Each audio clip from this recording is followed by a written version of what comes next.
very pleased to introduce today's presenter, discussion leader, Conor McGuire, who's been affiliated with Emancipation's platform and study group for quite a while.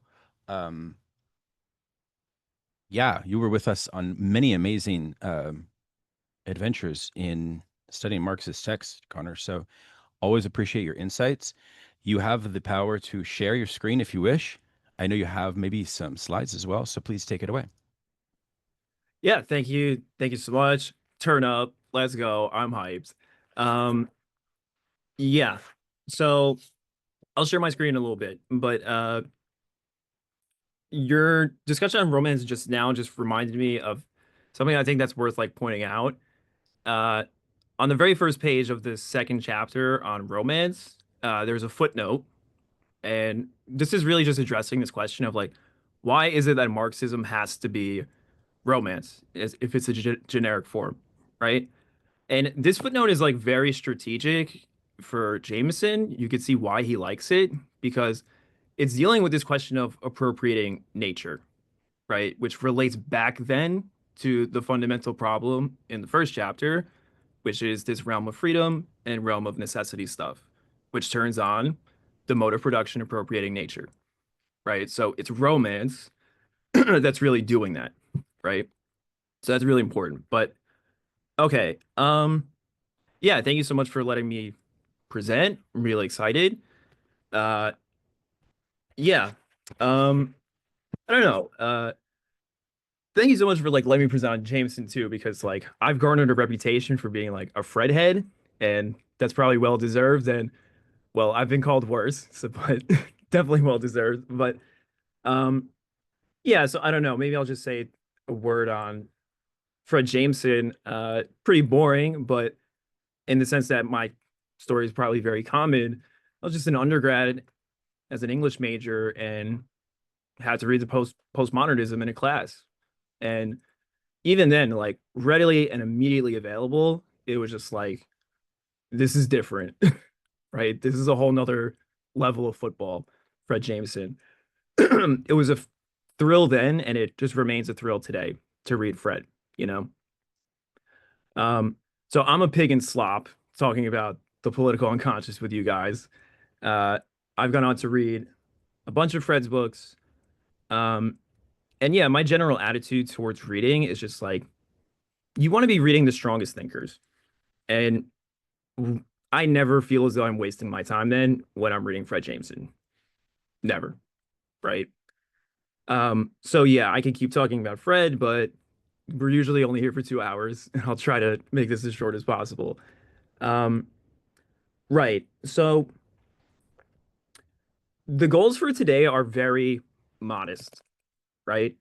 We're going to talk about later an analysis of Once Upon a Time in Hollywood, the Tarantino film. I don't know if anybody here watched the film recently, but it's a good one. But what do I mean by the goals are modest, right? I'm not claiming to do a complete or exhaustive analysis of this film. What I want for us today is like for those people who've just started reading Jameson, feel overwhelmed and intimidated and are dizzy in how to apply his theory. I just want to set out today like how you would begin to apply this stuff. That's it. So those are the modest goals. Um, that's not to say it. This is also then to like hedge my bets in saying that, I'm not claiming like my findings are conclusive. Indeed, this is a work in progress. And this is another way to invite criticism. But okay. Um, so yeah, I want to start off in talking about uh really just a brief overview of the past two sessions of what we've had to read. And I want us to think about why are these chapters being sequenced like this? Why in this fashion? And if you'll remember the first chapter, it ends in a sort of like summary of these three concentric levels of analysis, right? So the first level would be working on the level of like political history of the respective moment of the text. The second level would be class discourse, and we're going to talk about the semiotic square a little bit later. But this, although you can use the square in any and all of these levels, the second level is really the appropriate work of the square for Jameson, right? Um, it's also on the second level that we're going to have ideologies, which are really important. And ideologies, although there's a bunch of definitions in them, I'm thinking of them as just like the value system of respective class, right? And then we get to this third level, which is history. And history is what hurts. History is what blocks desire. History is what serves as an obstacle to praxis. Jameson's also going to go on to, like, in a more technical term, describe the third level as the ideology of form, right? Excuse me. And so this all sounds really sophisticated. And at one point he goes, how would we begin to do the ideology of form, this sort of analysis, is through genre criticism. And genre criticism then is, or rather respective genres, are understood to be themselves respective ideologies appropriate to respective social formation and mode of production from which it emerges at a point in history. Okay. And the ideology of form then is talking about the coexistence of certain generic forms in a work of art and how they're competing with one another. Okay. Um, Now, with that being true, with the first chapter ending with this like sort of meditation on the third level and ending on genre criticism, it makes sense then that the next chapter is on genre criticism, right? We would think then, or might anticipate, that the second chapter is really focusing on this third level. Not what happens, right?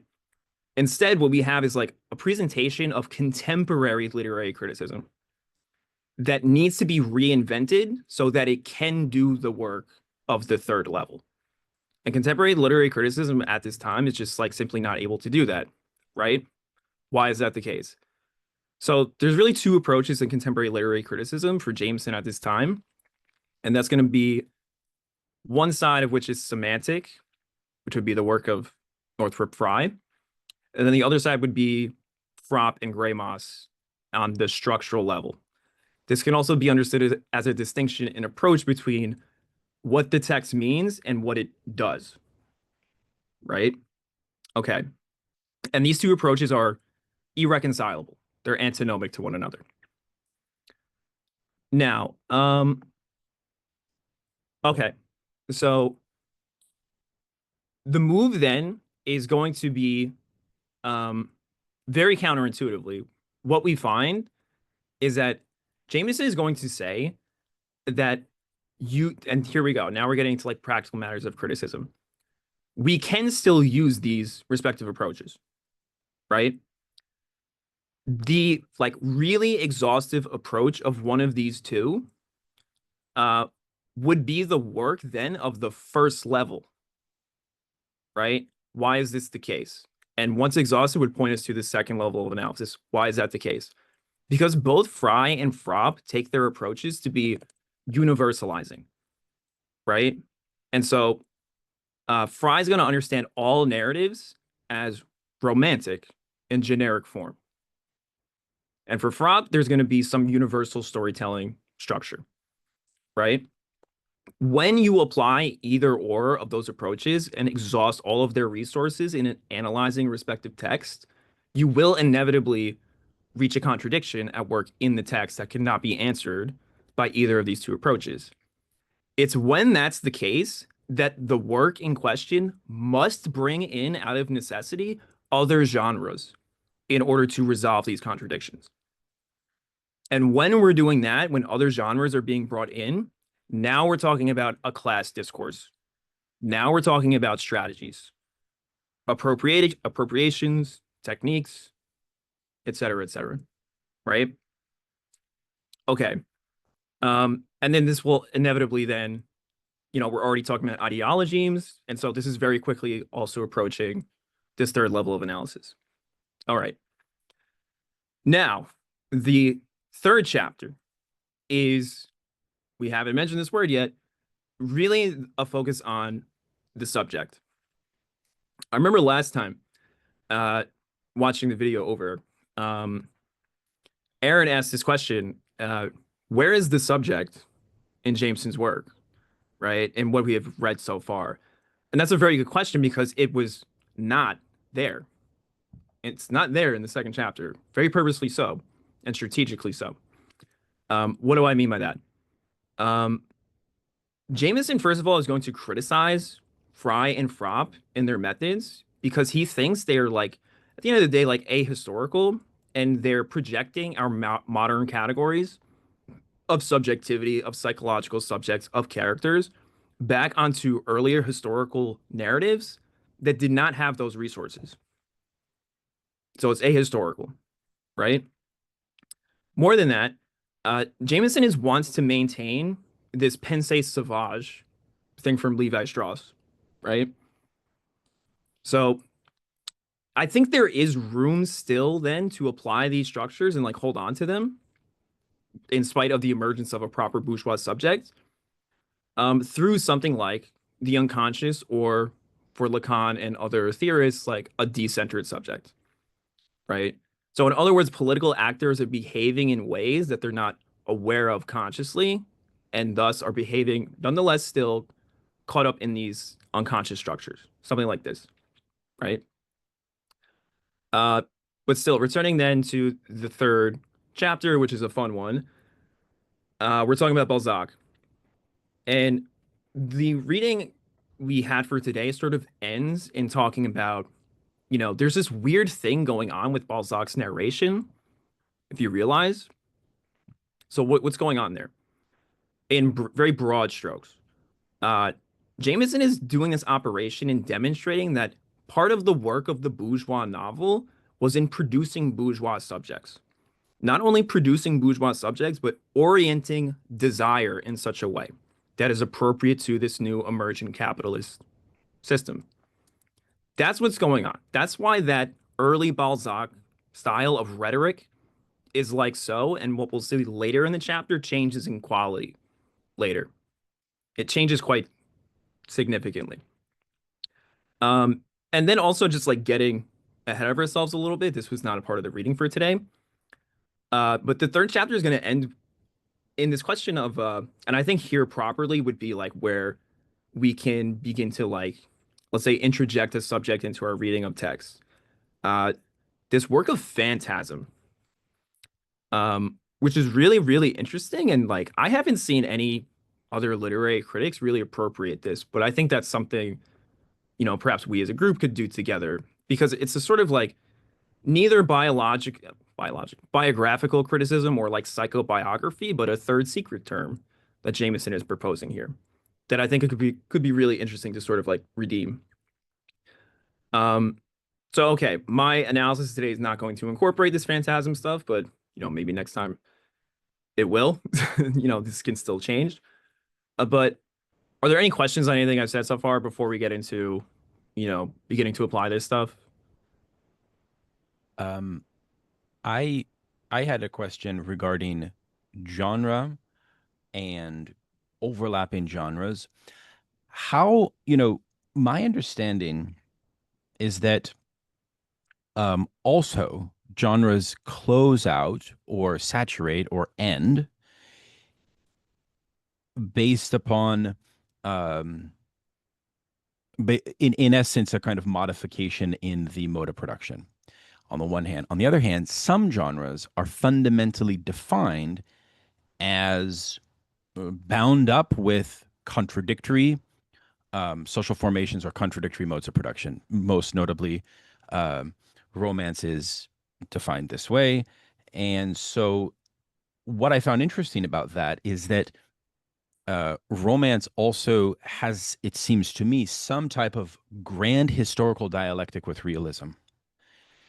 Jameson Hmm. may not be saying that outright, but it seems to be the case insofar as one of the things we see about the decline of realism, right, is that it has to do also with, uh, well, frankly, with postmodernity.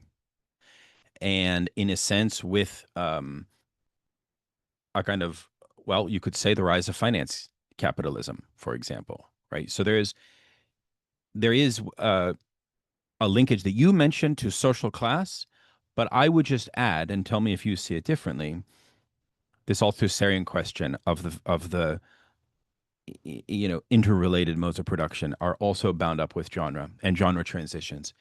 Do you see it that way? Yeah, absolutely. I think what you're gesturing towards, and this is something that my analysis sort of gestures towards later, is this question of sedimentation. Yeah. Uh, it's which makes analysis really hard, insofar as we're going to do a complete analysis of Jameson using his method, because you're right. It's like there is a sort of like mode of production appropriate to a given genre and social formation. Um, which is to say, I don't know if we want to think of like succeeding genres as though they're succeeding modes of production or something, but rather they're discontinuous Yeah. genres themselves. But it gets doubly complicated when we have to admit to ourselves that genres themselves are discontinuous, which is to say, and Yeah. here then we're talking about modification. So there is this uneven development in any one genre as well as how they relate to one another um, at any moment. I That think that's true. I think that's true. And I think the other thing to note is the situation of the political as a distinct form, which again goes back to this question of cultural and community revolution, or like revolution, like in the sense of um, what is the point at which literary form actually speaks to social praxis? You know what I'm saying? And this is like, the libidinal transfiguration, this whole idea of psychoanalysis. It is the idea of the subject, too, I think.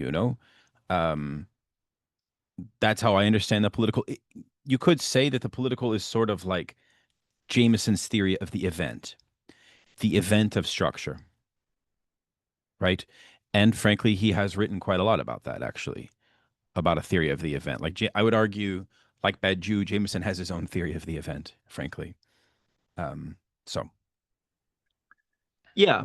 Um, I don't know. The first thing that comes to my mind is like, and certainly like, Tupanama's collective seems to be going down this path, is we can think of like genres as not only ways to conceptualize events or historical conjunctures or disjunctions, but themselves sort of articulating social dynamics, right? And like sort of like providing a certain concept of social behavior, something like this.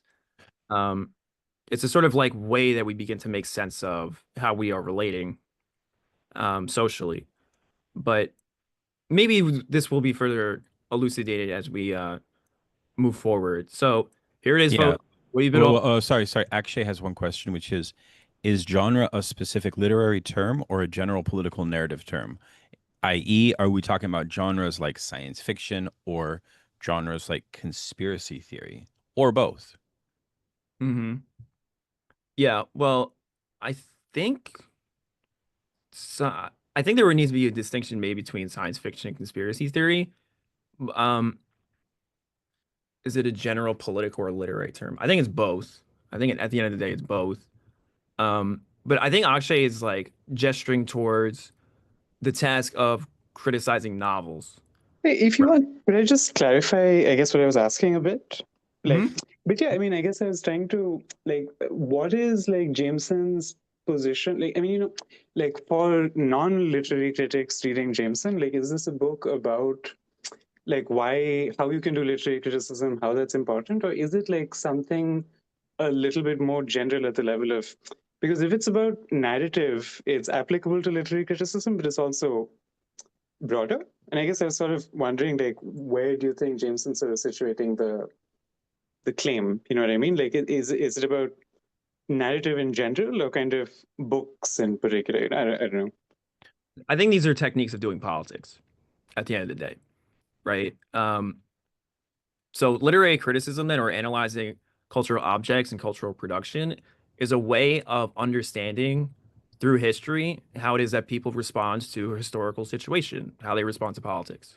And this is then like it's a sort of like exceptional, unique way of getting a glimpse of how it is that people work through those problems.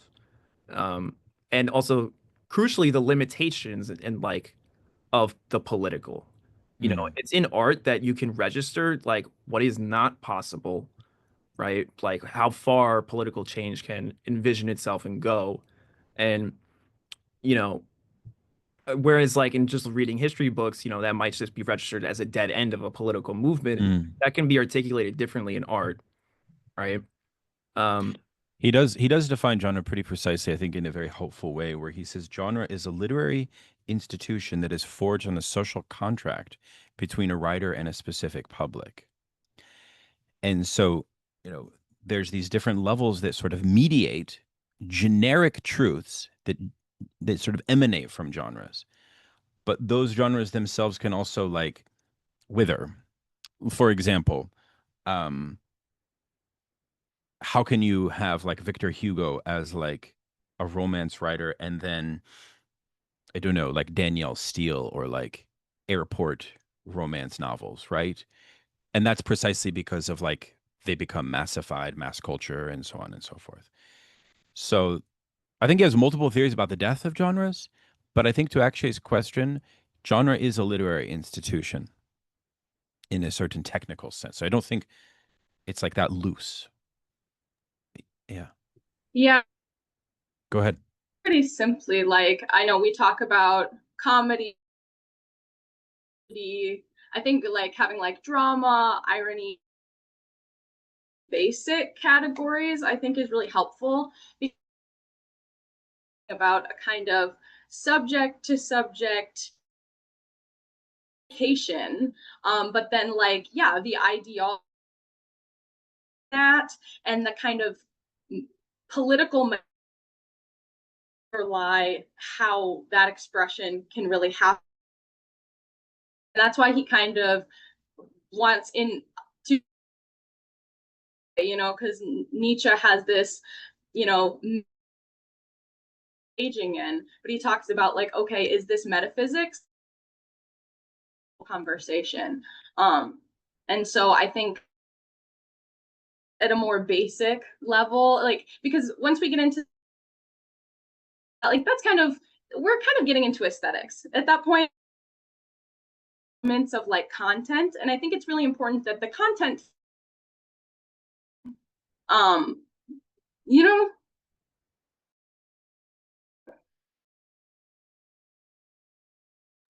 Yeah, that's good, Aaliyah. You were breaking up a little bit, but I think I definitely got the gist of your point for sure. Um, I think on this notion of the phantasm, uh, I'm not sure that it's actually a direct reference to Lacan. Is it not Jean-Francois Lyotard who develops this concept? Uh, on the one hand, and I think on the other hand, isn't it also this French Nietzschean thinker Klosowski? Anyways, we'll get to that later. Um, Connor, do you want to take us through? Is this the best place to be here to start here? yeah, this is perfect. Okay, Um, this is it, folks. This is what you all signed up for. It is not a Jameson text if there ain't one of these bad boys in it, right? let's do it. In all its glory. um, so yeah, again, I would say once more that you can use the square at any point in any one of these levels of analysis, but it's really properly the second level that the square is doing its most heavy lifting, let's say. And that's because it's registering ideologies and the ideological closure of a given social class in a historical situation, right? Okay. But what is this square actually doing? And let's say it's proper discipline of semiotics, right? So you have S1, S2. I like to call this S2 prime under S1, and then S1 prime opposing that. So these are going to be contrary terms, S1 and S2. And the second axis, the one below it, would be a corresponding set, right? Now, crucially, S1 and S1 prime are going to be contradictory, and S1 and S2 are going to be in opposition to one another. So opposite terms and then contradictory terms, right? Now, very crucially, this bottom axis implies the top axis, right? Now, what do we mean by that? Let's suppose we were going to put black in S1, right? The contradictory term to that in the bottom axis would be non-black, right? Now, non-black can imply S2, which would be the opposing term of black, and that, of course, would be white, right? So it's very interesting then that this bottom term, which make no doubt about it, is one way to register the unconscious, is articulated in such a way that it allows for certain manifestations on this top axis, right? A number of them, but okay. So this is pretty straightforward, and we're going to see this in action in just a little bit. So, you know, I'm reminded of a wiser man than me once said, you know, what's the best way to learn how to play chess? You just start playing chess. So we're going to get a better handle of this when we just like put it into action in our analysis. So if Daniel, you could just scroll. Yeah, that's perfect. So, you know, before I get into this, I really encourage everyone to use the semiotic square. What do I mean? I just want to take a moment to, I don't want to make it sound like I'm walking you through my thinking process just because it's so interesting how I go through these things, but rather I just want to like mark like how using the square completely changed how it is that I originally approached this movie. I've been thinking about doing something on Once Upon a Time in Hollywood for quite some time now since I saw the film. And yeah, when I originally saw it, I remember a lot of reviews were just like Tarantino at his most sentimental, Tarantino's love letter to film. It's a film about films, et cetera, et cetera. And I just felt as though that was very inadequate. Um, for those of you who have like are Tarantino fans and maybe watched some of his interviews, um, first of all, he's a psychopath. But what do I mean? If there's anything that Tarantino is known for, it's his use of exploitative violence in his movies. And so throughout his career, then he's been asked constantly about the relationship between violence in film and reality. Do his films glorify violence? This spectralization of violence, does it encourage people to act more violently, et cetera, et cetera? And he has always answered to those sorts of questions with contempt and scorn. And I'm reminded specifically when he was promoting Django Unchained, someone asked him this question again, and he got pissed, like proper pissed off. And he goes, I'm not answering that because I've answered it so many times in previous interviews, right?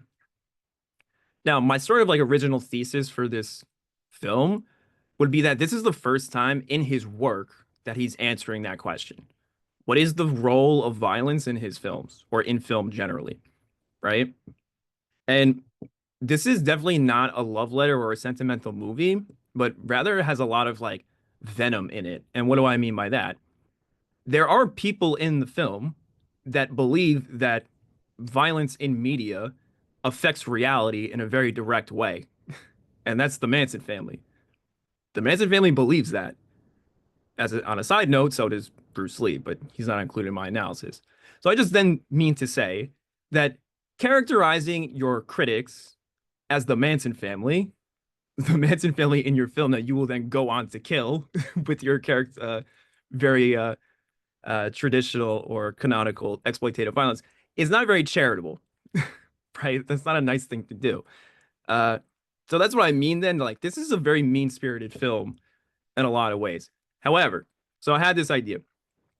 And I was very surprised, although there are aspects of this analysis retained in what we're about to read, that ultimately did not make it into any of my squares.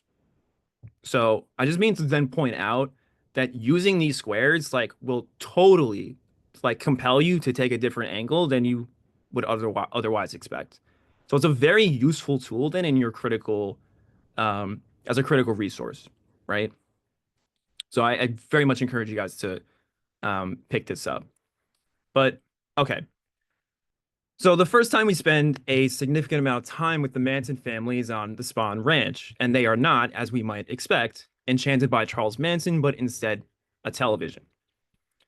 Threats made against the unwelcome visitor, Cliff Booth, played by Brad Pitt, are evoked in his in his disturbing, squeaky in George Spawn's TV time.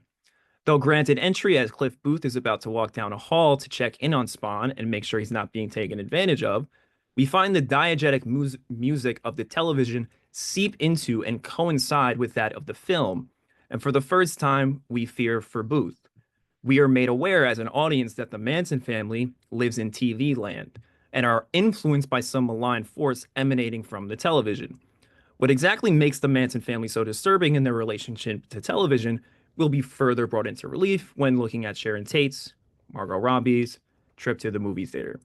So already, like, you can sort of see where I was like, what debt this owed to my original thesis. Like, Tarantino thinks this problem of violence and reality is not a problem of film, but is a problem of television.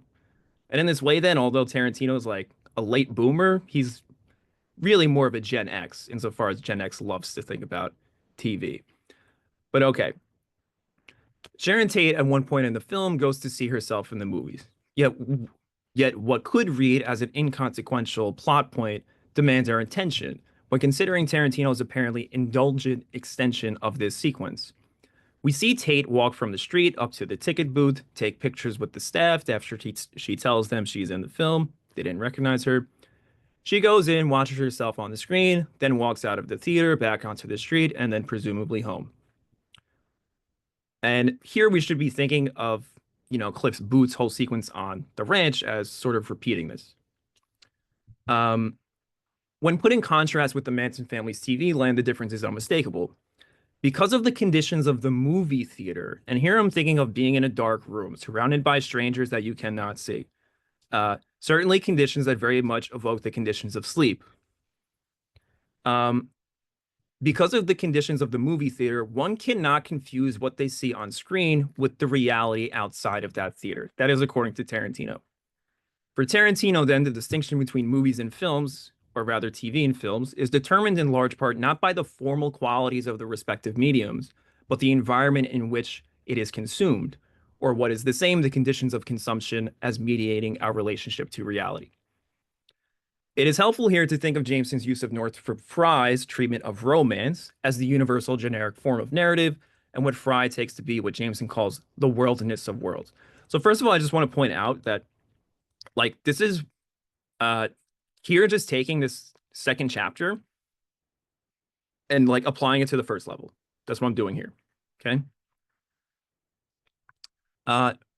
In order to grasp this, we should know that Frye understands worldless, the worldness of worlds, to be so many insulated spaces or worlds with a distinct quality of experience that is determined by what Frye takes to be the motor of any romance story, the struggle of good versus evil.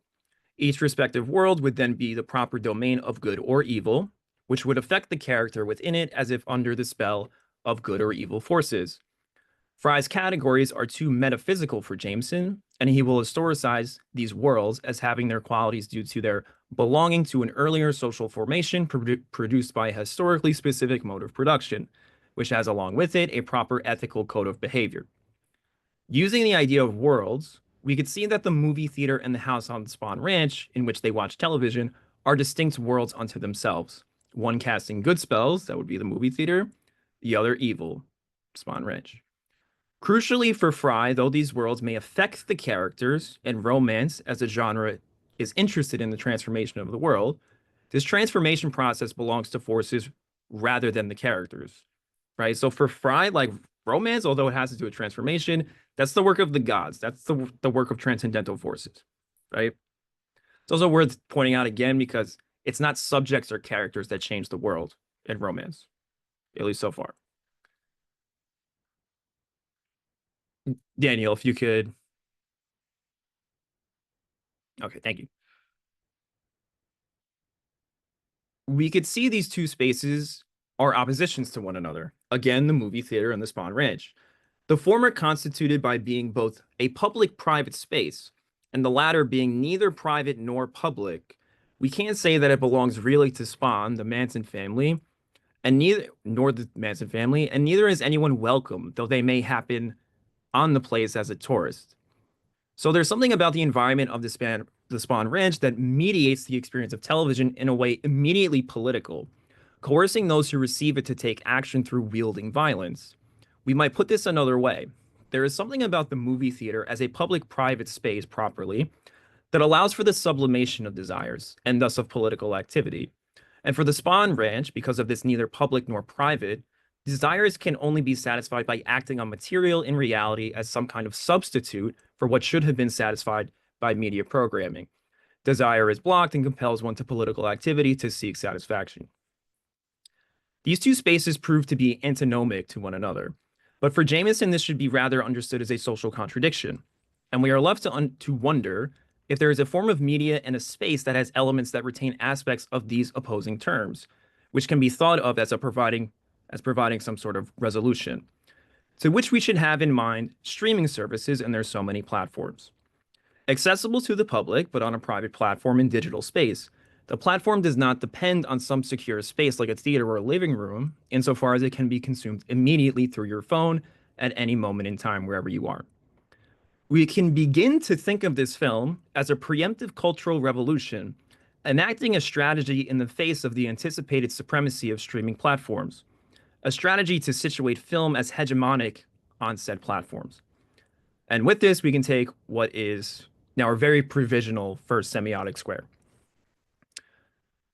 So, okay, I apologize for the doctor's handwriting, but so here we have, like, according to romance, there would always be this opposition between good and evil, which I've set up.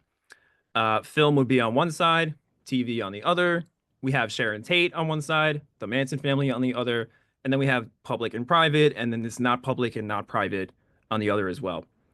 As for the contradictory terms, I left these pretty much open questions for now. It's hard to think of a contradictory term to film with documentary work, maybe, maybe not. And it's also hard to think of a contradictory term for TV. Jameson himself in some of his own squares just leaves question marks. So you don't need to fill every slot, right? Rather, it's just helpful to just demonstrate these things, to model them. Okay. Is there any questions so far? Would the instead of it being non-evil question mark, could it be a bad film, or like is there something regarding the quality of a TV program and a film program that would be the antinomy? Or are you not thinking it like that? Are you thinking it purely as like a other form from itself? Or is it internally? Is it negation internal to itself? Or is it negated to something other? I think Tarantino might think of it like that. Yeah. Well, let's put it this way. Like, Tarantino would think that TV as such is bad, right? It's something about the medium. And there's something about the very medium that demands its situation in space and space-time as well. Yeah. Does Tarantino think of it on those terms? I don't know. Maybe. But that's how I'm approaching it, right? Yeah, it might be helpful to just say that each of these respective terms that are listed are in semiotic terms called semes, which are just like the basic units of ideology. And in more lay terms, you're not supposed to say these things out loud, but they're really just themes, right? So these are like themes for Tarantino, right? Yeah. Okay. Well, I was going to ask Connor, in regards to the context of the movie and the square, could you say that this is like a sort of, it's a seam or an ideological like representation of the seams insofar as that good and evil take on these sort of metaphysical moral qualities to both the San Ranch and then also to Tarantino as well? Because when you say good and evil, I'm thinking of like the way in which like the Manson family kind of see that and the way they want to reenact violence towards the end of the movie, but then also in your depiction of Tarantino as well, is it both moral but also like an aesthetic taste of judgment of like, oh, that's bad versus what is good? That's a really good question. I think you're like ahead of me, because if I were to like redo this, really the first iteration of the square is not supposed to have characters. it's just simply supposed to register like what are themes for the person about to articulate their ideology. More, one of the things about romance is that the characters don't engage in politics. It's as though politics happens to them. The environment enacts upon them. And already we see that the Manson family is departing from romance then, right? So you're already, that's very adept of you to point that out. And this is something we'll pick up later, but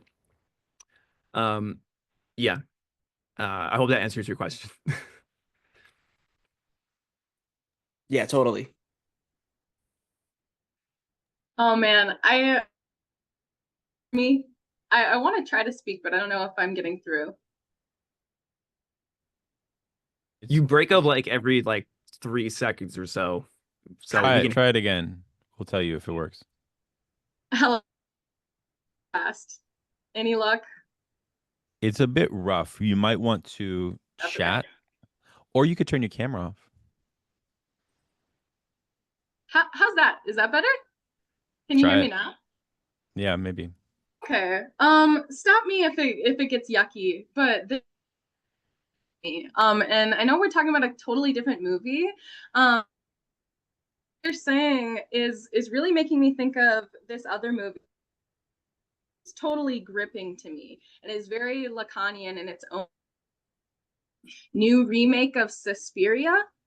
That old in it. We're talking about, you know, this worldness of world thrownness into like a sense of a world that has a sort of inverted lot, a world within our world, but then it's also separate from our in this almost kind of perverse sense, in like a a kind of moral or ethical way, and all of the tensions. Yeah. You know, this movie is very concerned with these.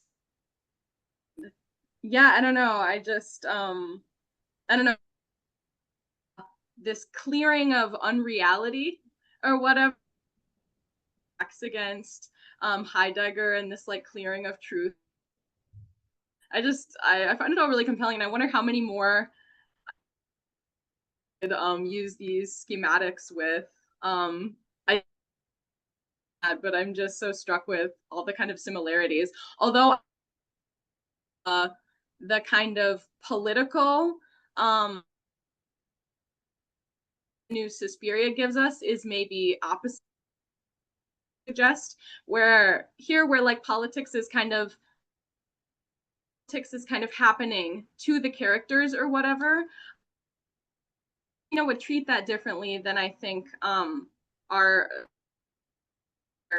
it's definitely heavily implied that although there never really was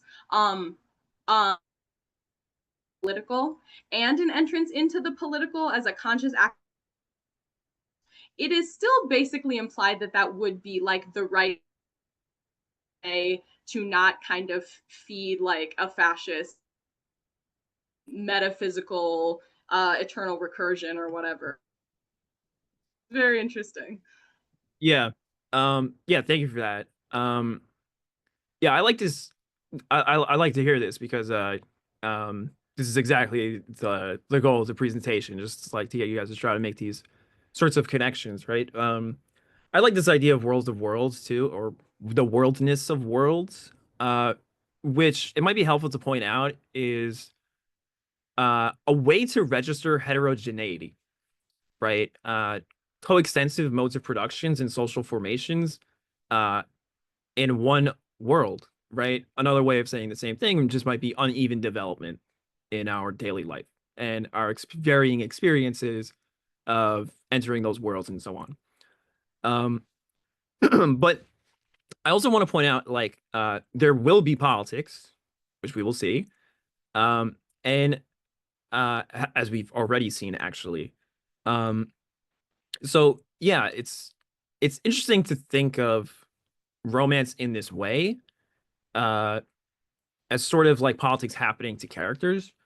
And yeah, when we see that that's no longer happening anymore, we're already approaching the second level. And no doubt about it, like the first square here is supposed to register like this first level, right? And so we're quickly about to move into this second level of analysis, which would address class. And then we're going to get to the real meat and potatoes. But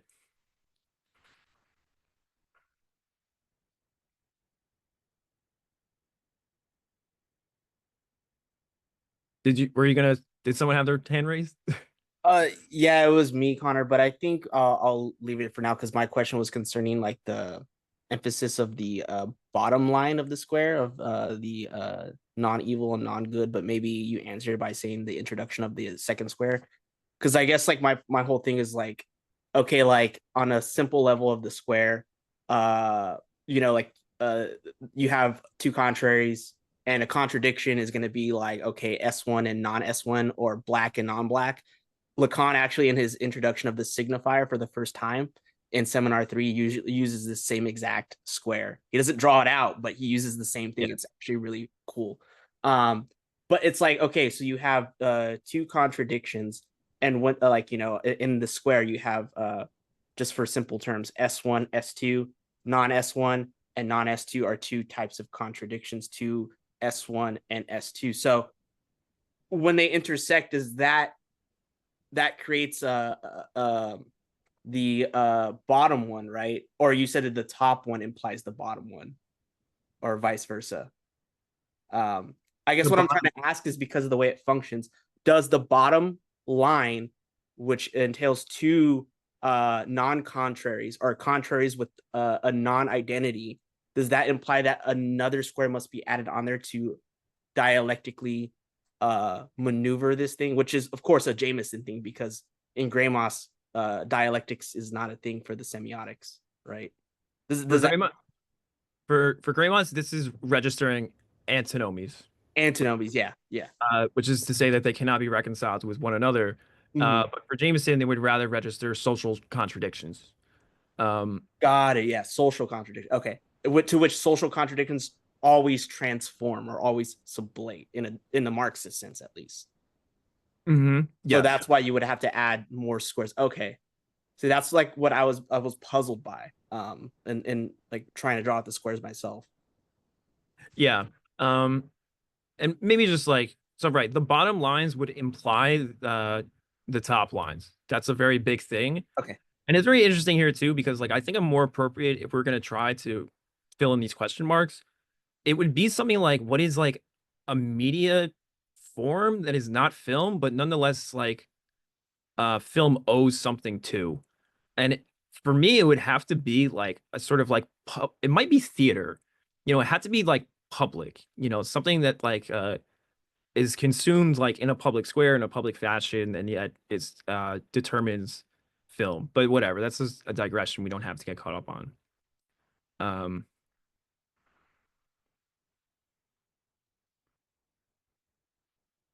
Okay.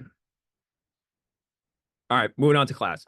To begin to elucidate questions of class, it is still helpful to think of some aspects of romance as retained here before moving on, especially considering that the film is very much invested in the Western, according to Jameson, a variation of romance. For example, according to Jameson, romance as a genre emerges from a medieval period in which, quote, sensual authority disappears and marauding bands of robbers and brigands range geographical immensities with impunity, which is a characterization that should bring to mind the Manson family as a more modern substitute. The menacing marauders of yesterday now replaced by a lumpen proletariat wandering the streets and dumpster diving when they're not threatening to invade the fortress of the ruling class. An action that will find its more modern replacement when the Manson family does a house invasion of the mansions of the rich and famous. If we take it that Tarantino is fighting for the legitimation and revitalization of the film industry, the fate of the characters will be determined by their affiliation to this industry and associated class, here represented by Sharon Tate and her family. We will suggest that at work in this film is what Jameson calls a character system, each of which would denote a proper generic form appropriate to their character's arc. Carrying along with it is suitable ideology. Combining these ideologies would articulate a class discourse and strategy. So Tate and her family would be associated with comedy, insofar as the task of this genre, according to Jameson, is, quote, the renewal of the social order by marriage and sexual fulfillment. Their ascension and the saving of their life would secure both the rising film industry and the birth of Sharon Tate's future child. The Manson family would be associated with tragedy, a lumpen proletariat that will not be incorporated into the economy. Rick Dalton, that is Leonardo DiCaprio's character, would be associated with the Western, a version of romance that enacts the struggle over against the metaphysical forces of the fates determined by evil, represented by the Manson family as other. And finally, Cliff Booth associated with melodrama. The last qualification of Cliff Booth with melodrama demands substantiation. Jameson says, in speaking about the character of Philippe in Balzac's Le Lavrebouillet, I'm good at French, right? Quote, this figure, surely one of the most alarming in all Balzac, is anticipatory in a number of ways. One of the earliest literary representations of the demi-souled, or demobilized soldier down on his luck. Philippe in his physical deterioration also prefigures a Victorian fantasy image of the lumpen proletarian at his most threatening, and beyond that announces a whole renewal of melodrama as a narrative instrument for managing social tensions and conflicts. Jameson will go on to say that this character does not belong to melodrama because Balzac's figuration of this character is historically diagnostic in a way that doesn't allow for ethical judgment. I will argue instead that Cliff Booth is a character of this sort. We should remember, too, that for Jameson, one can detect the forces of history seeping into the cultural object when they depart from generic convention. Cliff Booth certainly resembles the struggling post-war veteran he fought in World War II. But his menace is not here registered on those grounds, but is modified generically to resonate on the question of whether or not he killed his wife. Although this remains ambiguous in the film, we don't know if he killed his wife. It demands us as an audience and other characters in the film to make a judgment on Cliff, a judgment that threatens his career. This is remedied when he redeems himself by saving Sharon Tate and killing members of the Manson family. Redeeming himself of supposedly killing a woman by killing another woman in the Manson family to save a different woman. So just keep killing women until you redeem yourself. Crazy. This modification we will call the Me Too melodrama. And this could project to a second square. Okay, so this would be the more robust second square. This is the real star of the show. Yes, so we see here good, evil, non-evil, non-good. Film, we still have this private public stuff, but it's not really operating on the bottom level. But, you know, the major thing that I want to just point out is that each character would have with it an appropriate generic form suitable to their character arc. And carrying along with that would be an ideology. And it's the sort of relationship between these respective ideologies then would be an articulation of Tarantino's strategy in regards to class. And we should remember here that the strategy here is securing the position of film in a future of streaming. Okay. So are there any questions on this? I'm wondering how diachrony and synchrony are working here. Mm-hmm. In the sense that, you know, there's also this imminent, ultra contemporary commentary. If you look at when the film was released, I believe it comes at the moment in which Hollywood is having this racial consciousness, liberal moment, where the figure of whatever the white male actor must be subordinated. And what I find very interesting about this film is that the subordination, if you wish to call it that, or their marginalization or their status as disposable to the system of Hollywood, ideologically speaking, is portrayed as already disposable in the 70s, right? Mm-hmm. Which is part of the brilliance of the collapse of synchrony and diachrony. Because in that sense, it's already fated that the white male actor would have no, which itself is a commentary on the decline of the cowboy and the impotence of the Marlboro Man and the end of the frontier, right, as a motif, right? So there is a certain question I would have for you about time here. And perhaps in that sense, yeah, how you might locate what you earlier referred to as cultural revolution, which is a very, very, it's one of Jameson's hardest concepts to grasp. Of the 24 concepts he introduces in this book, which reminds me, by the way, we should absolutely do something for the good of the public, which is create a glossary of concepts of the political unconscious defined in 2 sentences each. Yeah. Right? Wouldn't that be nice? Ideologeme, libidinal transfiguration, right? And synchrony, diachrony, like, you know what I'm saying? Like, but another one would be cultural revolution, right? Because he does want to say something about that. So anyway, so I'm jumping ahead. I'm very sort of No, it's interested in this question. How does that make sense? What I said, and how would you absolutely. respond to that? Absolutely. No, it's a great question. And it's a sort of like limitation of my analysis right now that would need to be further built up if I were to, further pursue this project. And I think it's a weakness of my analysis right now is like registering the cultural moment in a way, especially with this Me Too stuff, in 2019, but it's not addressing what's going on in 1969 or 1968. Well, Right. that's the thing, though. It's like he's trying to say the death of the form, which Hollywood thinks is so new, has actually been in a form of death from like, when did it start? You know what I mean? That's how I read the latent commentary upon this. Let's call it, yeah, the racial reckoning after whatever, the BLM and so on, right? Which, of course, within Hollywood, you can never. I think it's always extraordinarily naive to ever like think that Hollywood has a political, not only a political conscience, but like a grasp on political reality. Mm-hmm. Do you know what I mean? Like, they don't. They don't. They're terminally liberal in egregious ways. And I'm not claiming that Tarantino is like some great mastermind of politics, but I do think that there's something going on here that he's saying about that. Yeah. But perhaps I'm overreading it. I don't know. No, not at all.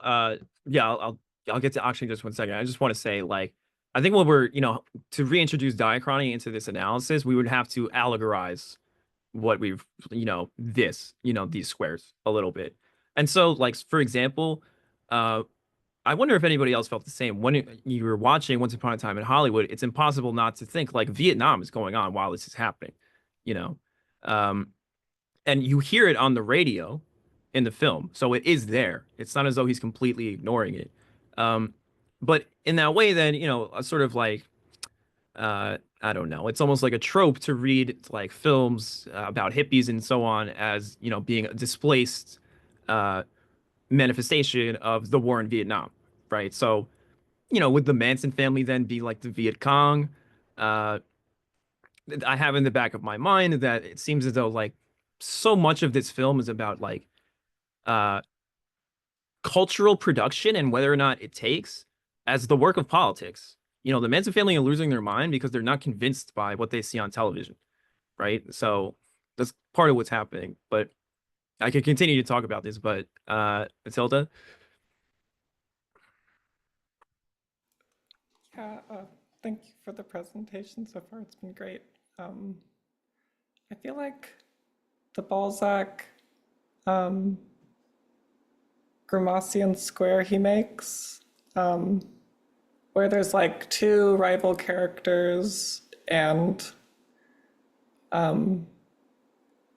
Balzac himself is kind of like someone who thinks he can like restore the older order and make it like potent or something, or make it somehow restore the old order. So I guess like it seems like we have two rival characters here in this story, and unfortunately I don't know it very well. And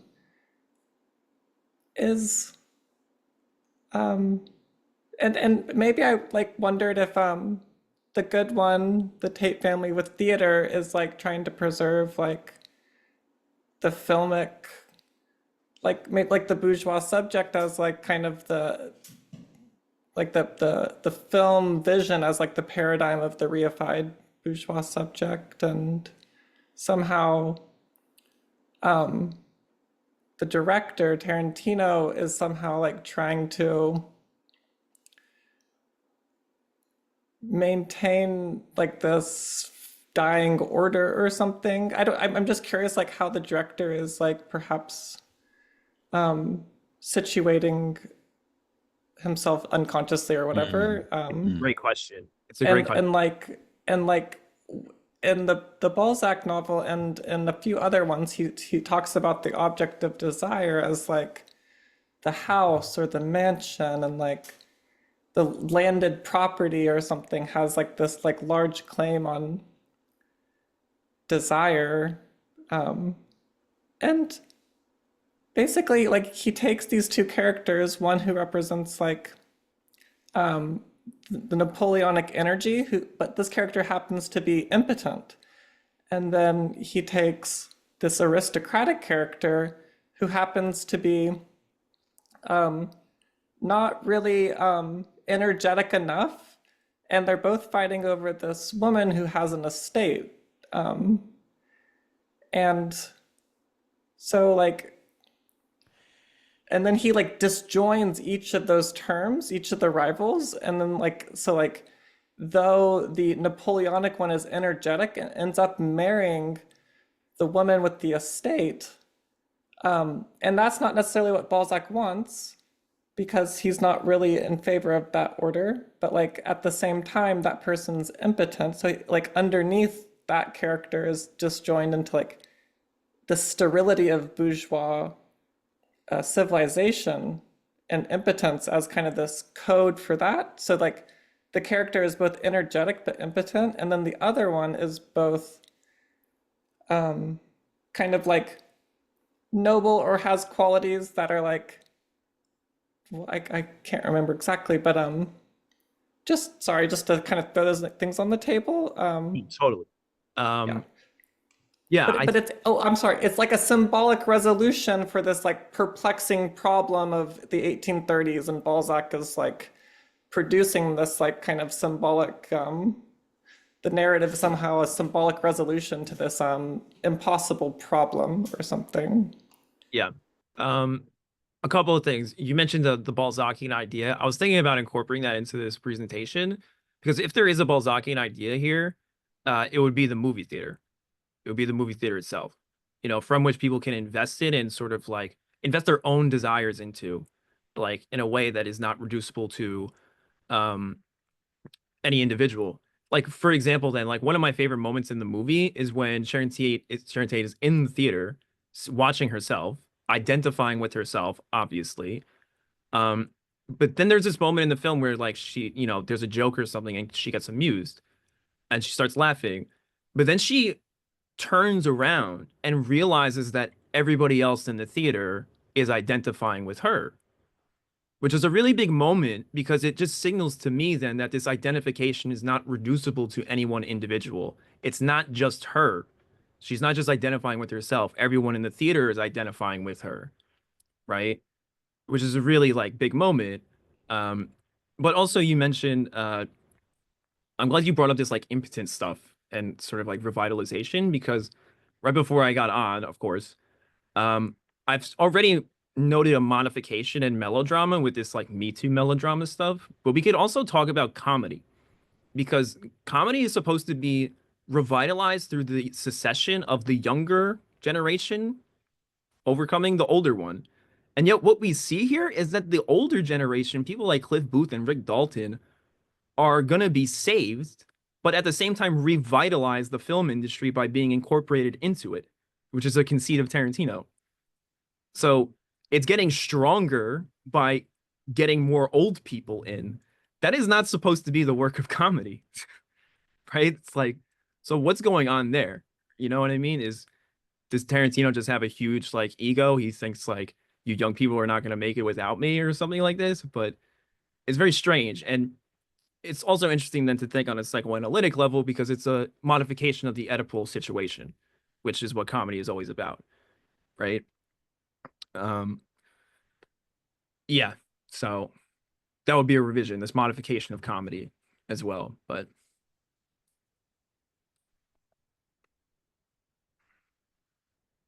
Yeah, you gotta watch this. It's great. Okay, unless there's other questions, we could I'm gonna try to get through this quickly. Please. Yeah, if you can just scroll down. Oh, sorry. Oh, I thought you wanted to talk about this. My bad. My bad. Okay. Yeah. Sorry. Okay. Okay. That's good. When combining so many of these ideologies, we see sophisticated class dynamics at work. The downwardly mobile and precariously employed of a fledgling television and underdeveloped film industry ally themselves with the bourgeois ally themselves with the bourgeois against a lumpen proletariat that has been unable to be interpolated into culture and thus become politically active. But we should emphasize the connection between Cliff and the Manson family again. Our squares suggest they should be class allies. And here, through the lens of psychoanalytic subject positions, the former is haunted, that is Cliff, by a sense of guilt that we could easily imagine parlay into neuroticism if he were to become unemployed, if this film were to end differently. Yet and still, this sense of guilt, for which we do not know if he is actually guilty, renders people like him less likely to challenge their precarious relationship to work.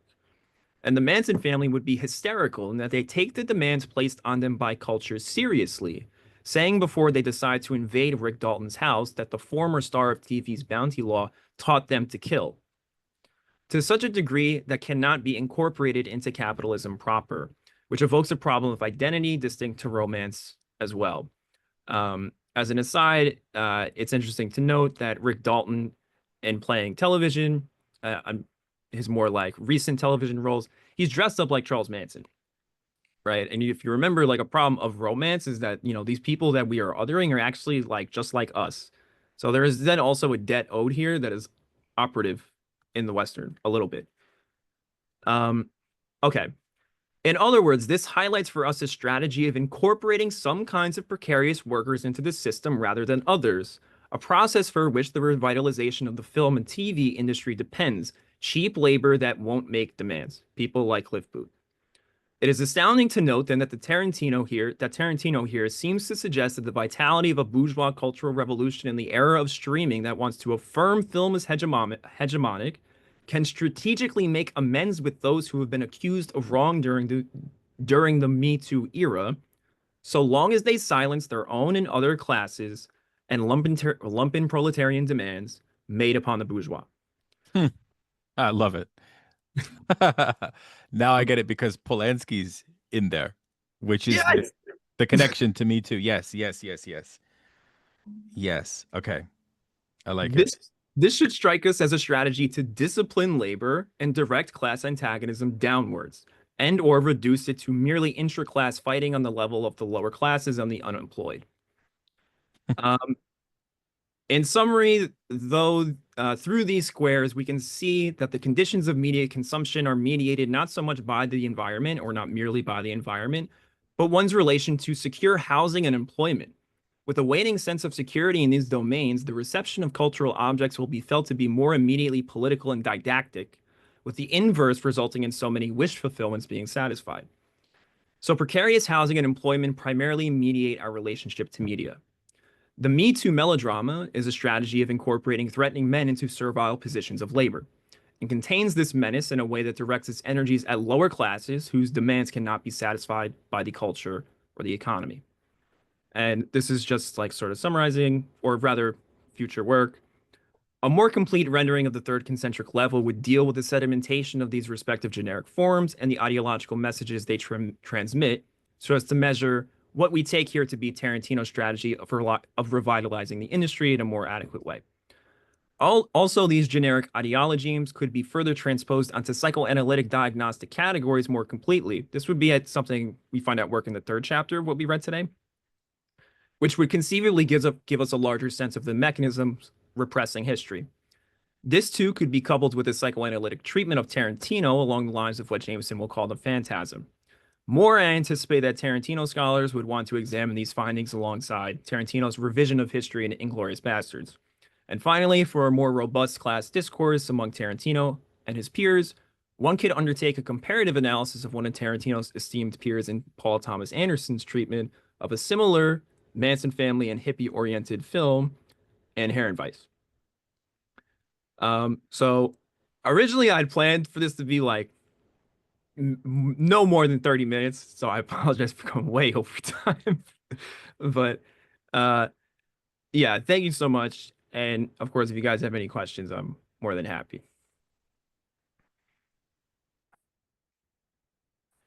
I love it personally. I mean, I think there's a lot. I think that that imminent commentary on the sort of contemporary hyper politics, if you want to call it that, of Hollywood at the moment in which this film was made. What was the year it was released? 2019? 19, yeah. Yeah. So it's coming right in the wake of what many perceive as especially like a Tarantino, who himself is like probably his politics are somewhat kind of like liberal authoritarian or like liberal status quo. I imagine him as like a profound centrist, right? Um, and so he's, I think, making a commentary also about this. He's operating with a lot of negations because, on a certain sense, it's not as if this story is Once Upon a Time in Hollywood. No, he's making a point that the Once Upon a Time in Hollywood is the permanent status of Hollywood, or so, on the one hand. I think on the other hand, isn't he also making a claim, which you could almost associate as like a nihilistic claim, about the inefficacy of these political identities as such? Because ultimately, what does the hippie signify? What does the sort of limp dick cowboy signify other than like a kind of flesh and body who they even struggle to please themselves? Like they're extremely unhappy. Like the scene where they're drinking at home, it's like an extremely like it's hard to even see them as sex symbols in a certain way. um But then, yet at the same time, Tarantino is relishing in the fact of their fragmentation as nobodies. Mm-hmm. But because there is this kind of latent hegemony of whatever, like the white action hero cowboy, they're not going away. That's the horror of it. They will remain in some sense, right? It's like, do you know what I mean? Like they're effaced, but they will remain in a certain Very way. decadent. It's all very decadent. Very decadent. Oh my God. 100%. It's exactly, yeah. Okay, thank you. It's striking too how I think in order to really justify a liberal worldview and just the continued status quo as a political position, it necessarily predicated by this understanding of empathy in general, and to the point where, yeah, there actually really can't, like, in a truly erotic or a truly potent actor. I think like all kind of filmic general is really characterized by this fact, kind of I don't know, wallow in our own and it is really funny too because this is an untruth. Like there is vitality there, but it's really funny the kinds of characters that we are like allowed to identify with. They can never actually be potent rile in any way. Like they have to be a limp dick cowboy. There is no cowboy, right? Like and there's, you can't get on the horse, and like maybe you can get on like a mechanical horse and it'll buck you off and that's funny, but Yeah. But even in the scene where he's fighting Bruce Lee, notice what Tarantino does, which goes to the decadence and the nihilism. Bruce Lee is not portrayed as an ascendant minority voice who could be salvific. No, Bruce Lee is portrayed in the same vulgar, sort of frustrated and sort of like pure being present of like, yeah, I'm an actor. This is my fucking job. There's nothing special about me. I don't give a fuck. Let's have a beer. Oh, you want to fight me? Let's fight. Right? Like this, like dull, absolutely dull, like no interiority. There's no interiority of the political identities of any of the subjects. I'm glad you mentioned Bruce Lee because I was gonna, do a square with him. Yeah. It's very odd, in that Bruce Lee is identifiable with the Manson family. Like, in what sense? Like, why is the Manson family crazy? They're crazy because uh they think fake violence they see on TV is real. And so does Bruce Lee. Bruce Lee thinks he can beat anyone up because he fights in tournaments, which is a form of artificial violence. I'm sorry, and he's a stuntman. He does his own stunts. And like Brad Pitt's character is just like, dude, I've killed people. Okay. Like, and like, that's very vulgar. But that's the way Tarantino sees things, which is not completely ridiculous, you No, it's know? true because even the heroic figures of Inglorious Bastards notice that they have to efface themselves by having like a monstrously ugly face, even though like they perform all of these glorious killings of the evil Nazis. They themselves are not going to be presented as, and it's the same in Django Unchained. So the heroic figures also are like either devoid of an interiority or like so internally compromised that it's difficult for you to identify with them.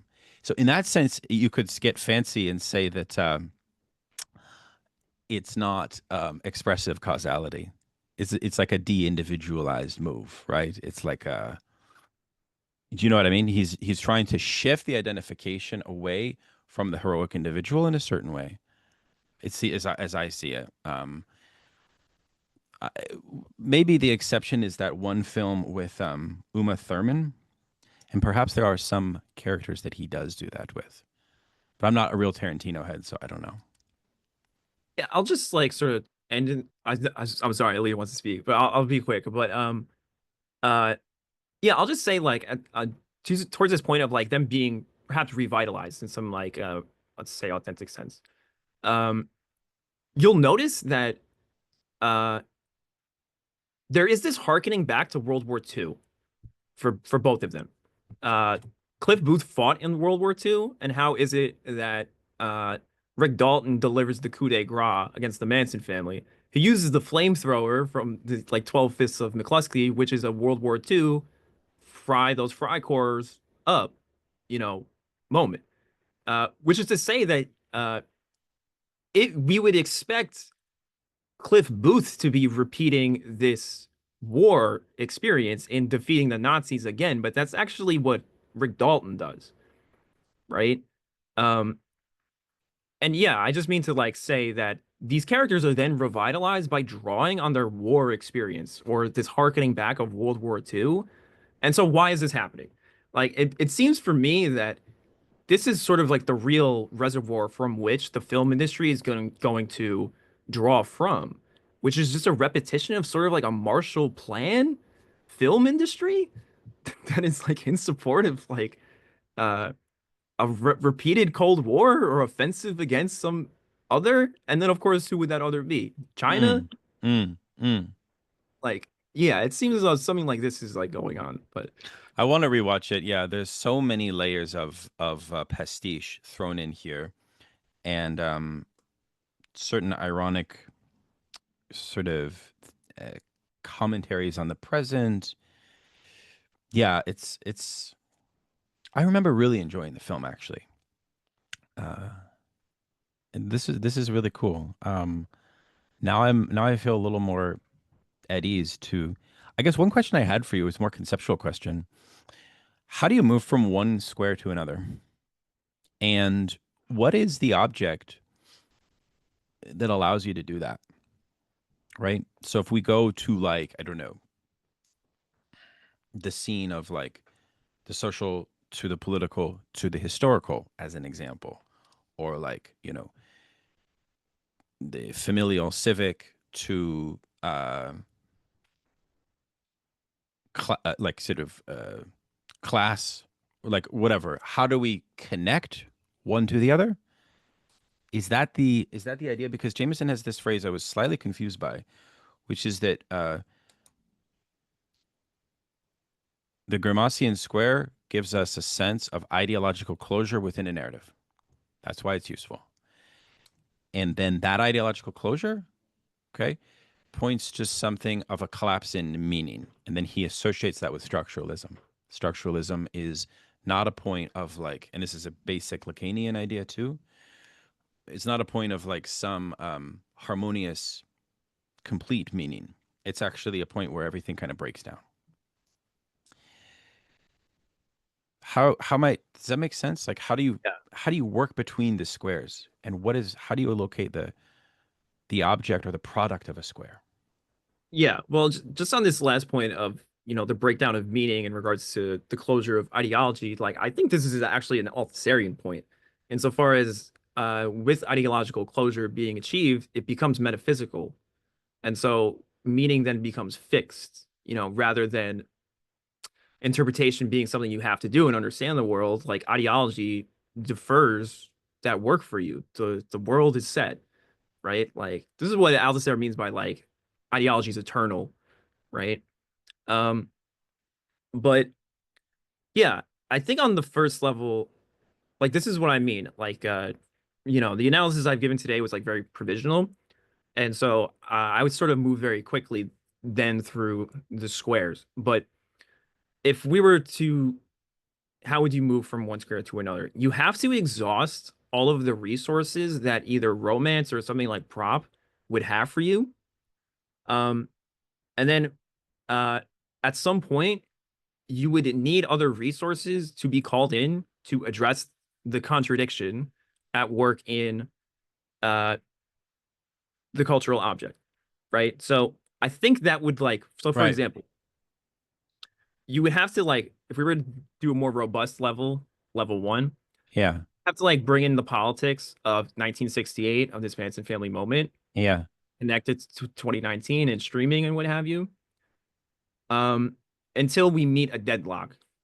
And Well, I think you answered the question, which is the arrival at the point of commentary of where the film is driving to a contemporary point about this whole Me Too business. So is it the case that the Greimasian exercise allows us to drill down to a point of a determination, right? As a sort of, or rather, the logic of how the piece of art or narrative operates to produce an end.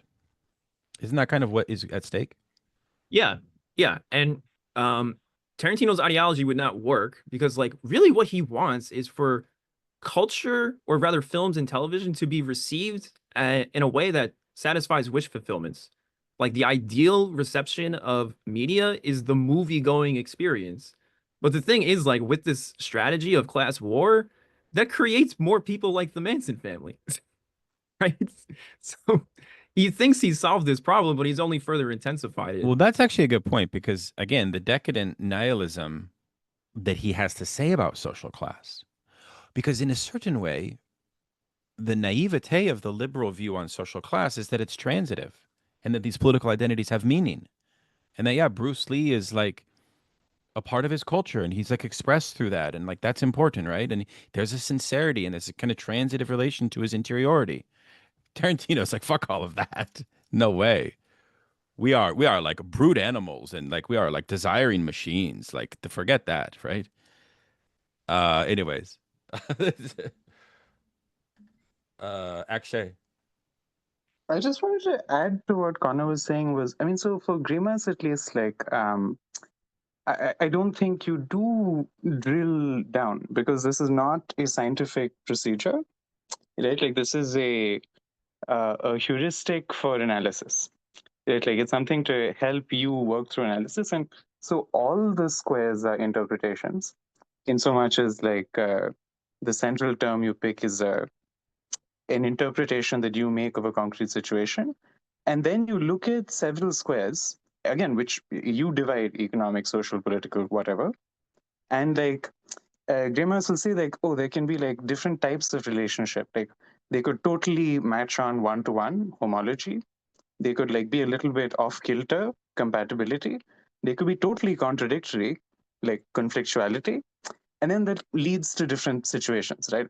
But it's always a concrete material analysis, and that's what this is doing. This is a heuristic for analysis. Now, with Jameson, I think there is I mean, in a sense, yeah, like the political unconscious is an answer, a speculative answer to this question of what's the square that's the determinate square. And I mean, in a sense, I guess it's the square you would draw from politics, right? Like, which is sort of like the argument that's made in the book through this thing about narrative. And anyway, so I just wanted to put that out there because, like, even for Greimas, it's not like a scientific procedure. No, that's very helpful. I was just kind of referring to this idea that when you drill down and isolate the kind of way that the interaction of these various modes of interpretation functions, say in Balzac, you remember Jameson says that identifying all of those logics allows us to see that Balzac produces like an object of the future that becomes like a site of contemplation for the reader, and that this becomes something actually transformative for a better understanding of like social practice, right? So I think that there may be a way to I'm kind of thinking more in this cultural revolution object in some sense, but I do see your point that yeah. I mean, and there's the last, I mean, this is something that Greimas also talks about that Jameson refers to, which, I mean, it's like when the other, like the second square that gets overlaid on top of the first square, and like sort of the relations that implies, which I mean, I think Conor was going to talk about. But so, I mean, in that sense, like it's sort of like, it's one square providing this closure to another square, right? So it's sort of conjunctural in this very Althuserian sense, right? Like where, why is this narrative moving in this particular way? Because there's this other situation right here, right next to it, right? And it's sort of the interface between those two things, or like, yeah, sorry, I don't want to say hijack more. Well, actually, I would love for you to jump in and demonstrate in the future sessions more about that, if you would be so willing. Again, I'm no expert. It is, and I don't want to throw more terms out, but is this because like at the top he has like this complex meta term, like so, like in black and white, for example, if those were S1, S2, the complex meta term is kind of like the ideological solution. It's like, oh, we're both black and white. You know, if it's like for and against, we're both for and against, right? Right. We think that's bad utopia. And good utopia is usually kind of what the system can't even think. Because, and these are all diagrams of systems, so therefore diagrams of closure. But it's at the bottom as this double negation, neither black nor white, neither for nor against, right? You know, and like, so yeah, I mean, I think you're right. Like the point, this utopian point is like what the system can't think, but that it's in it as its a kind of limit.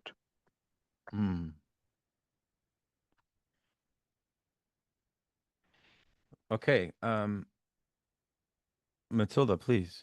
Yeah, it does seem like there's a weird absence of like socialism as like a term within all the analyses so far. I wonder what like socialist realism, like reading literature that's socialism is like a mode of being that's desired. But I feel like perhaps socialism is represented, like Akshay was saying, by this like utopian object or the object of desire.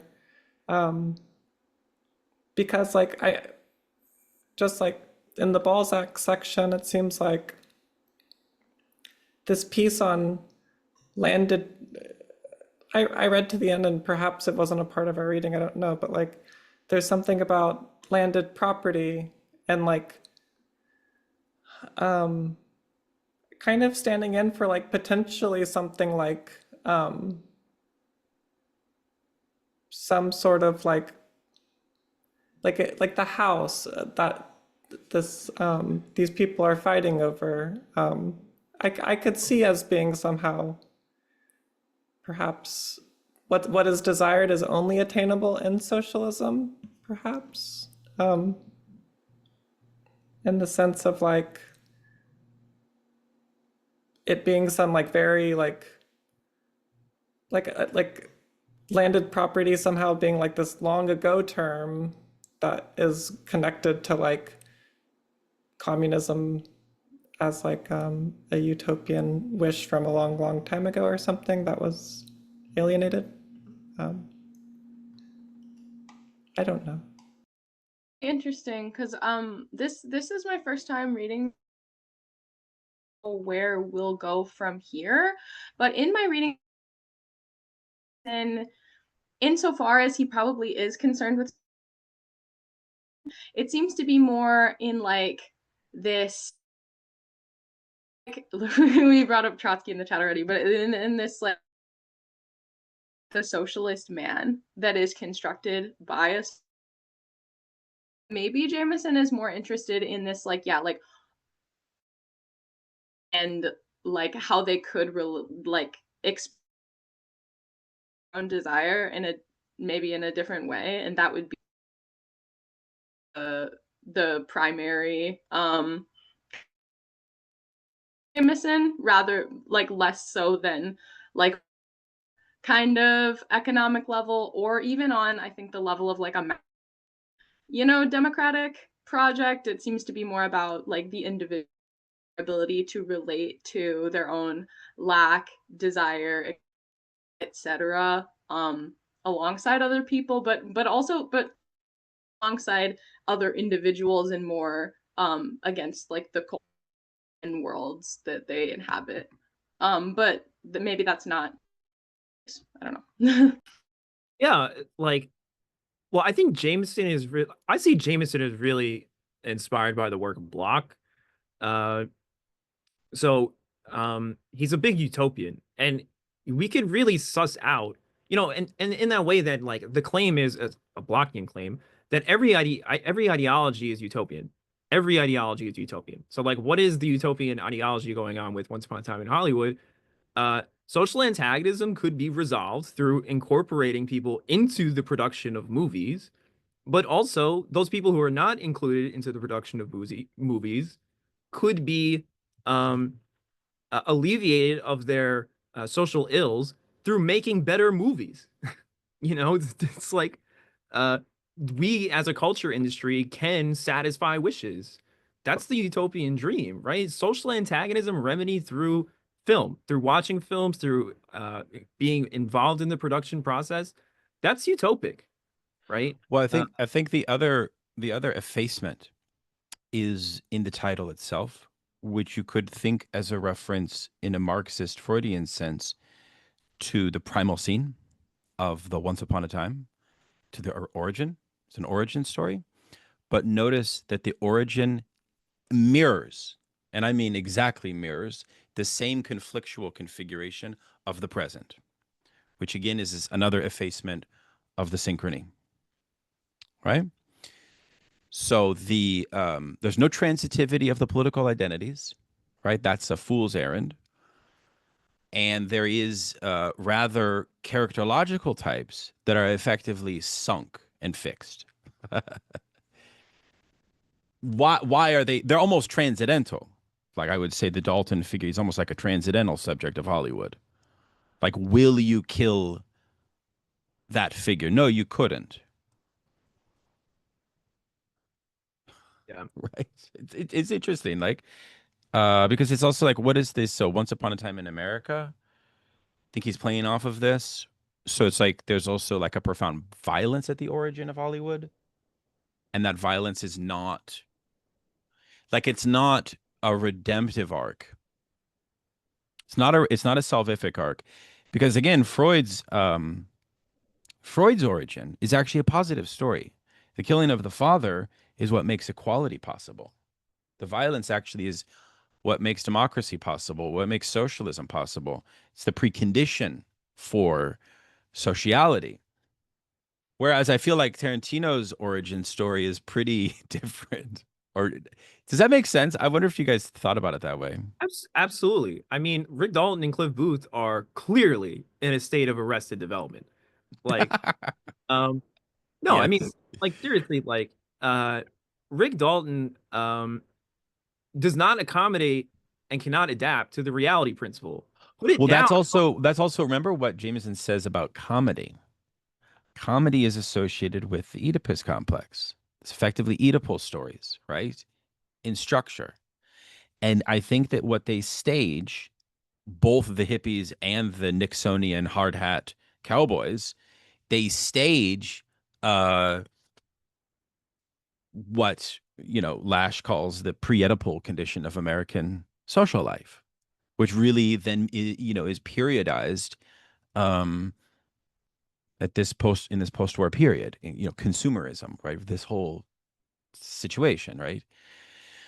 So, like, in that sense, again, it's another effacement to the efficacy of their political, ideological, and inhabited positions, right? Which is also represented in Manson himself, which is like, yeah, Manson is the end of the utopian dimension of the hippies in some sense. It's like the bottoming out of that, right? So, I don't know. Aaliyah. Well, it's really interesting because you talked earlier about how comedy is refreshed and revitalized, renewed, maybe redeemed in a sense by the newer generation. Always there is the kind of new life that moving and keeps us kind of moving forward. There is, and maybe I'm wrong because again I actually haven't watched this movie. Moving through what you guys are talking about the movie, we say, well, this is are these characters, these impotent characters we're talking still somehow are kind of able to kind of the art or whatever? Are they Tarantino standards? And I think maybe he is being kind of parodic in a sense. Like, is there a possibility he's kind of riffing on how the industry treats him as savant or whatever? But that probably isn't true at all. And probably what it is, didn't have room for like a mechanism whatsoever outside of himself in this like special sort of narcissism where it's like only he does, but all he can do is keep things the way they are. So it is this exercise in kind of mass can't do anything and I know it and you fucking love it, and like kind of through the eyes of the other, like seeing kind of nothing really very special, but like special than anyone else can really manage. And I do think that is of the liberal rhetoric.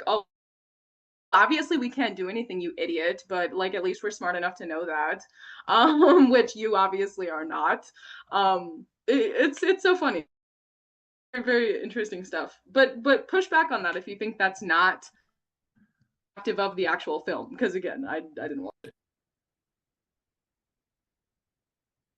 You don't need to watch films in order to comment on them. That's the gift that philosophers give to you. So just know that. Because like Lukács wrote a long essay about film theory, but he had only seen the first movie that was ever released. It's this film in German called Blue Angel. And then one of his comrades asked him, how can you write about film theory with only having seen one movie? And you know what he said? He said, Aristotle wrote an entire treatise on the theater, but he only saw Sophocles' Oedipus. I Well, thought that was pretty badass. and speak, but just as like a final to just kind of close this point, just to, it's because I love what you're saying and I appreciate the encouragement. Time I keep thinking about like Deleuze and how he's kind of infamous for commenting on music, infamous for like knowing nothing about music and just honestly totally plebeian about all of it and kind of just getting everything. It's like fine, I don't know, who cares. So I'm probably come off like Deleuze often, but we should keep speaking. We can be wrong. That's really interesting. Akshay, please. Yeah, I mean, I don't know. I don't know why I'm often in this position of defending whoever it is we're reading, but to defend sort of Jameson, like sort of in the sense that I don't think the characters or these things are like transcendental. I mean, on the one hand, I don't think it's like about the it is about deep structure in some kind of moment, it's some kind of sense, but like, what was I going to say? Like, I mean, I think the what Connor started off with, like genre, like I think genre is like a very historical category, right? Like what the characters that populate Greek tragedy are not the same. Like, I mean, in that sense, like sort of like you won't have a Dalton every time and everywhere. Like, it's sort of like the very nature, like you can only kind of have a Western character, like in a Western, and already like in the very aesthetics of the Western, how the plot is constructed, every part of what makes the narrative a narrative has shifted, and because has shifted because of historicity, like so in that sense, I think it's not transcendent. It's more like what do people register as significant changes, and that's like within their own historicity. So it's like, you know what I mean? Like it may be 100 years past, but it feels like no time passed because we've been under the monarchy, and then the revolution happens. But it's similar to this, I think, Althusserien point about like it's within this structure that you have temporality rather than the, I don't know, but Well, no, yeah. I think I was making the point vis-a-vis ideology. So the lens of ideology of the present would have the story of the origin of Hollywood, of the figure of Dalton, let's say John Wayne, right, as a fully uncastrated, achieved Oedipal subject, right? The opposite of impotent, right? What I'm suggesting is I think Tarantino is making a highly subversive point that this has always been a fragmented subject. And that's what I mean by permanent in some sense, or rather, it's like a typology of that Hollywood needs to repeat or reproduce. So in that sense, I do think it has a quality of a kind of non-synchronous quality to it, in my opinion, as a type, as a character type. So, Yeah, but I mean, I do take fair your enough. point in No, other no, fair enough ways. for Yeah, of the course. total misunderstanding, but okay, no, that makes sense. Yeah, I do take your point, but I think as an ideological point I was trying to make, yeah, about sort of contrasting interpretations and impressions about the status of the cowboy and so on. Although my father did once meet John Wayne, and he described it in a very like non-ironic, extremely romantic way, where he basically said that John Wayne is exactly as you would think. In other words, like there's no private John Wayne that's like, "Hey, fuck off, kid. I don't like you," or you know what I mean? Like he's like, no, like John Wayne is like always John Wayne because he went into his trailer booth or whatever. I kind of like that idea. It's very interesting. Like meeting America, meeting John Wayne. Yeah, the myth never ends, right? It's just constant, right? I like that. It sounds like how people describe meeting JFK. Right. So himself, and then their pants are just charmed off.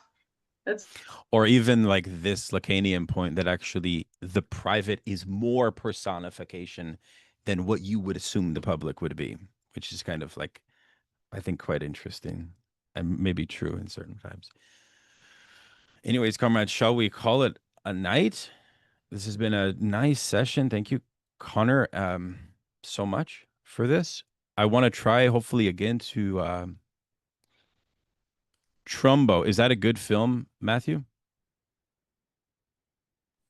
I love it. I think it has a weak beginning, like maybe first 15, 20 minutes is weak, but the rest of the film slays. Badass. Excellent, guys. Movie nights would be fun. Yeah, that would be extremely enjoyable. Share some ideas on that in the Discord. We can mix it up. It might be good as we transition out of, because this has been a lot of work. 45 pages a week is no like, I mean, look at Connor's notes. I mean, serious work was going on in those damn notes. By the way, you should publish those notes, man. They're quite good. Or definitely, yeah, I would turn it. Maybe you should consider turning it into some kind of essay or something like that. We could definitely find a place for you to publish it if you're interested.